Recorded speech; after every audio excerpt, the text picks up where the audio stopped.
আজকে বানাবো পার্শে মাছের দই সর্ষ। অনেকেই এটা বানিয়ে থাকো, আমি জানি এটা খুবই কমন একটা রান্না, আর পার্শে মাছ তো খুবই পাওয়া যায়। তো তবু আমি আমার পদ্ধতিটাকে শেয়ার করলাম, সবাই একটুখানি দেখতে থাকো, সাথে থাকো। প্রথমে আমি অল্প একটু তেলের মধ্যে কিন্তু কালো জিরে দেবো। তোমরা জানি না কী ফোড়ন দাও এটাতে, আমি একটুখানি কালো জিরে আর একটুখানি শুকনো লঙ্কার ফোড়ন দেবো, আর সেটাও ভীষণ অল্প তেলে কিন্তু, কারণ আমি সবসময় খুব অল্প তেলে রান্না করি। জানি না সবার পছন্দ হয় কি না, তবু আমি আমার পদ্ধতিটাই শেয়ার করলাম যেটা আমি করি। তোমাদের ভালো লাগলে তোমরা এটা করবে, ভালো না লাগলে পরে তোমরা যেমন করো তেমনিই করবে, কোনো আপত্তি নেই। তো দেখো, প্রথমে আমি কালো জিরে ফোড়নটা দিয়ে তার মধ্যে একটুখানি টমেটো পিউরি দিয়ে দিলাম। তো টমেটো পিউরিটা একটুখানি কষিয়ে নেব। কষানোর পরে তারপরে একটুখানি নুন, হলুদ, একটু লঙ্কার গুঁড়ো খুব একটা দেওয়ার দরকার নেই, কারণ এটাতে সর্ষে, পোস্ত আর কাঁচা লঙ্কা আমি একসাথেই পেস্ট করে রেখেছিলাম, সেইটা দিয়ে দিলাম।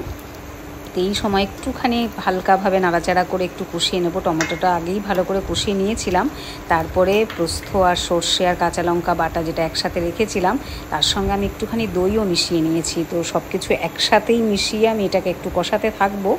তো কষাতে কষাতে যখন দেখবো একটু লেগে লেগে আসছে, যখন বুঝতে পারবো যে কষানো হয়ে গেছে, সেই সময় আমি ওই মিক্সিতেই একটুখানি গরম জল করে রেখেছিলাম, সেই গরম জলটা দিয়ে দেবো। সেটারও পরিমাণ কিন্তু ভীষণ কম, এই জিনিসটা তো খুব একটা ঝোল হবে না, একটু মাখো মাখোই হয়। তো সেই জন্য ঝোলের পরিমাণটা একটুখানি বুঝে শুনেই দিতে হবে। তো সবাই তো মোটামুটি এটা রান্না করো, জানো কতটা ঝোল দিলে কতটা লাগবে। তো আমি 4টে মাছের জন্য যেটুকু লাগবে, আমরা 2জন মানুষ, 4টেই মাছ দেবো।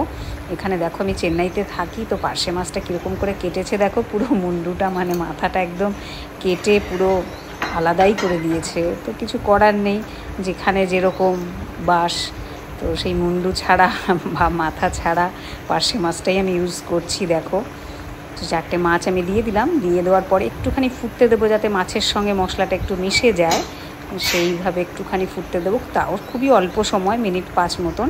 তারপরে ওপর থেকে একটু ধনেপাতা কুচি দিয়ে দেবো। যাদের ধনেপাতা খেতে ভালো লাগে না তারা নাও দিতে পারো, স্কিপ করতে পারো, কিন্তু আমার ধনেপাতার গন্ধটাই সর্ষের সঙ্গে ভালোই লাগে।